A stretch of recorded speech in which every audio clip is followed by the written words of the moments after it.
Hello अंशल lovers, welcome back to my channel. Last part में हमने देखा था वांग जी ने वियिंग के लिए काफ़ी सारे कपड़े खरीद लिए थे। अगले ही दिन से गुसू में काफ़ी ज़्यादा स्नोफॉल होने लगा था।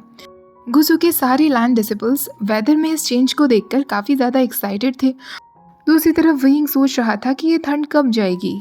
सुबह सुबह नहा लेने के बाद जब वो अपने क्लोजेट के सामने आकर खड़ा होता है तो वो देखता है कि वांग जी ने उसके सारे कपड़ों को एकदम नीट तरीके से स्टोर करके रख दिया था। पर अब उसे ये समझ नहीं आ रहा था कि वो क्या पहने। लोटस कोव में जो भी रोब्स उसे दिए जाते थे, चाहे वो न्यू ही क्यों ना हो, एक दो दिन में ही वो उन्हें खराब कर देता था या फाड़ देता था।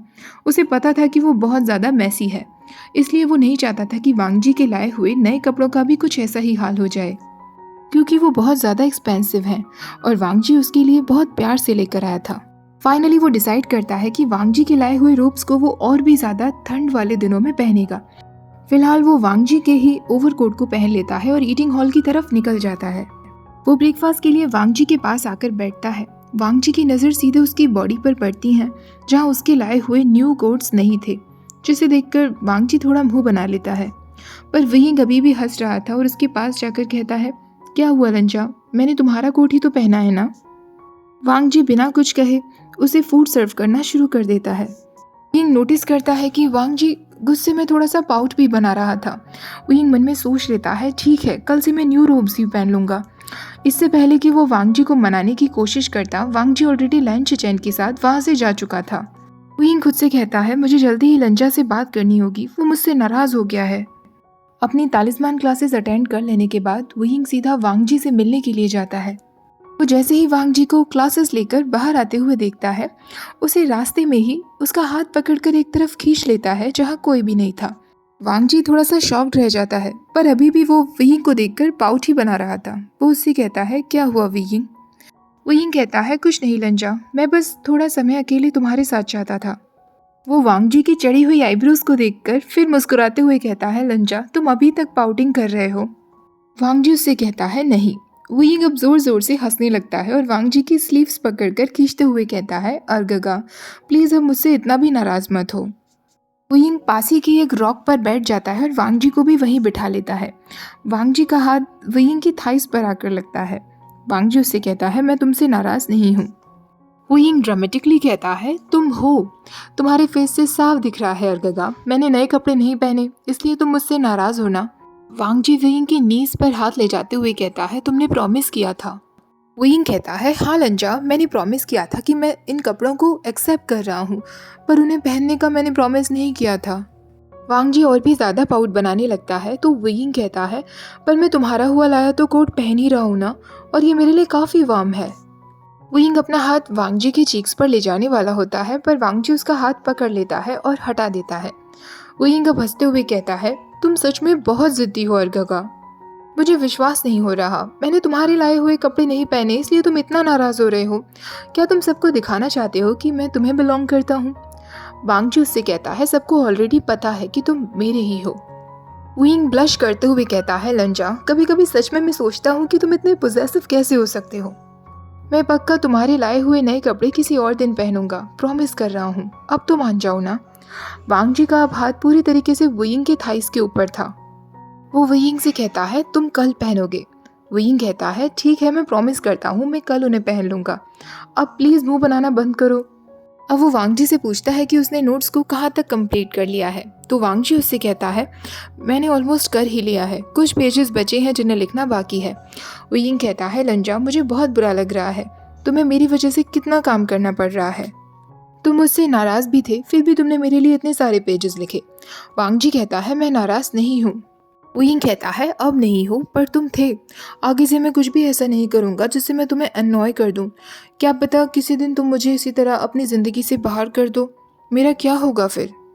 वांग जी तुरंत उसका हाथ पकड़ते हुए कहता है, ऐसा कभी नहीं होगा। वियिंग अब उससे कहता है, तुम्हें मनाने के लिए मैं क्या करूँ तुम्हारे लिए। वांग जी उससे कहता है, मनाने की कोई ज़रूरत नहीं है, मैं तुमसे नाराज़ नहीं हूँ। वियिंग अब उसके नज़दीक जाकर कहता है, क्या सच में अर्गगा, क्या तुम नहीं चाहते कि मैं तुम्हारे लिए कुछ करूं जिससे तुम मुझे माफ़ कर दो। वांग जी पूछता है, तुम कुछ भी करोगे। वियिंग कहता है, हाँ, जो भी तुम चाहो। वांग जी कहता है, ठीक है, तो कल से वही रोब्स पहनना जो मैं तुम्हारे लिए लेकर आया हूँ।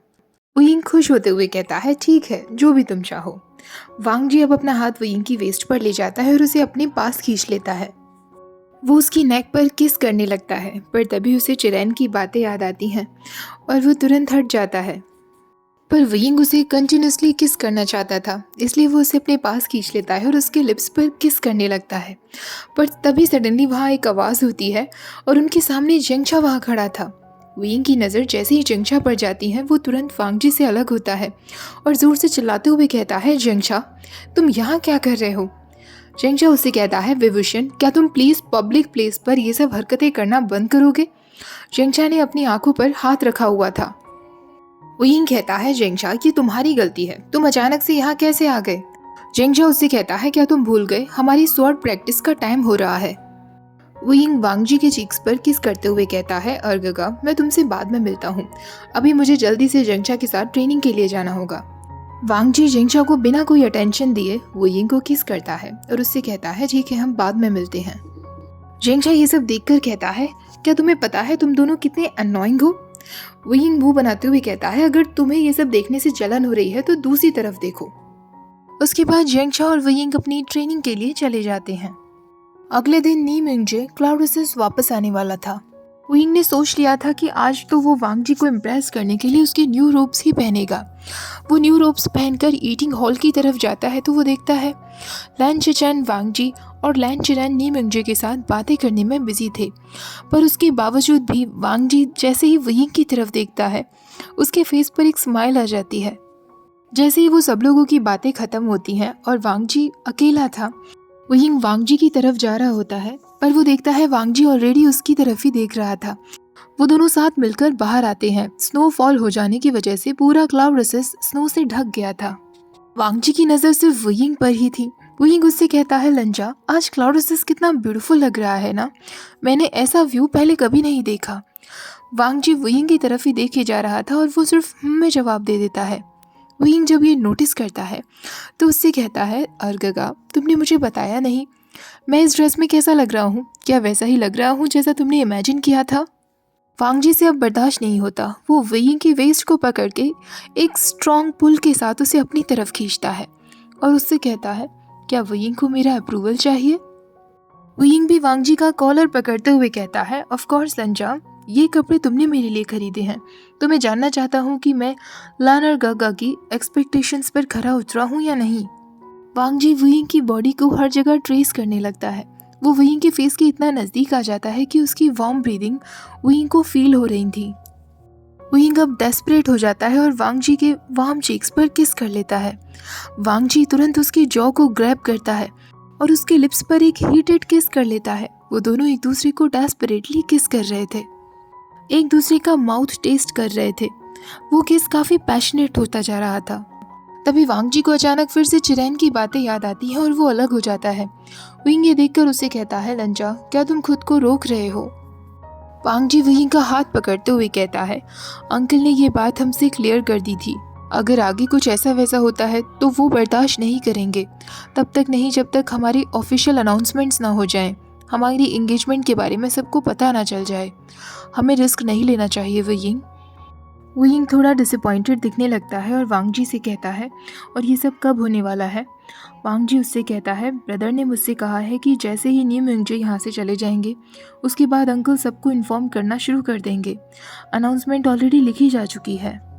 वुयिंग वांग जी को हक करते हुए कहता है, लंजा मुझे तुमसे कितना दूर और रहना पड़ेगा। वुयिंग कहता है, नी सेक्ट के सामने हमें ठीक से बिहेव करना पड़ेगा ना। वांग जी कह देता है। वुयिंग कहता है, और उनके जाने के बाद फिर तो हमें खुद को रोकने की ज़रूरत नहीं होगी ना। वांग जी एक गहरी आवाज़ में कहता है, नहीं। किंग इस वक्त वांग जी से एक और किस चुरा लेना चाहता था, पर तभी उन्हें किसी के वहाँ आने की आवाज़ सुनाई देती है। एंड अगेन नी हुएसांग और जेंगचा वहाँ आ गए थे। जेंगचा कहता है, तुम दोनों फिर से शुरू हो गए, क्या तुम दोनों को सच में कोई काम नहीं है। वुयिंग कहता है, जेंगचा हम दोनों कुछ नहीं कर रहे थे, बस नॉर्मली बातें कर रहे थे। तभी हुएसांग वुयिंग की ड्रेस को देखकर कहता है, वे ब्रदर आप तो एक प्रिंसेस की तरह लग रहे हैं, बस एक हेयर पीस मिसिंग है, आपको ये ड्रेस किसने दी। वुयिंग कहता है, नी ब्रदर प्लीज लंजा को ये हेयर पीस का आइडिया मत देना, वो ऑलरेडी इन ड्रेसेस पर इतने सारे पैसे खर्च कर चुका है। फैजांग कहता है, वे ब्रदर, ये अच्छा तरीका है अपने रिच फियांसे को फ्लॉन्ट करने का। फैजांग अब विंग से कहता है, अब टर्न होकर जरा मुझे भी दिखाओ कि तुम कैसे लग रहे हो। विंग नोटिस करता है कि वांगजी ने इस बात पर विंग की वेस्ट को टाइटली पकड़ लिया था। विंग धीरे से वांगजी का हाथ हटाता है और अपनी ड्रेस फैजांग को दिखाने लगता है। फैजांग उसकी तारीफ करते हुए कहता है, ये तो तुम्हें बहुत अच्छे से फिट हो रही है वे ब्रदर। आप इस ड्रेस में सच में बहुत ब्यूटीफुल लग रहे हैं। आप क्यों आज तक इतनी प्लेन ड्रेसेस पहनते आए हैं? तभी विंग को रियलाइज होता है कि वांगजी ने अपना कोट निकालकर विंग के शोल्डर्स पर डाल दिया था। विंग मन में सोचने लगता है, क्या लंजा को जलन हो रही है? ये सोचकर उसे और भी हंसी आने लगती है। अब वो सब लोग मिलकर रिसीविंग हॉल पहुंचते हैं जहां नी मिंगजे था। नी मिंगजे विंग और वांगजी को देखकर कहता है, विभूषण, वांगजी, मुझे देखकर खुशी हुई कि तुम दोनों ठीक हो। वो विंग से कहता है, शिचेन ने मुझे बताया कि तुमने अपने सारे तलिस्मान्स बना लिए हैं। विंग कहता है, हाँ, वो ऑलमोस्ट रेडी हो चुके हैं। लंजा ने मेरी बहुत मदद की उनसे रिलेटेड नोट्स लिखने में। मिंगजे कहता है, ये तो बहुत अच्छी बात है, मैं वो सारे क्रिएशंस देखना चाहूँगा। विंग अपनी क्रिएशन सबको दिखाता है और वहाँ मौजूद सब लोगों को उसके क्रिएशंस अच्छे लगते हैं।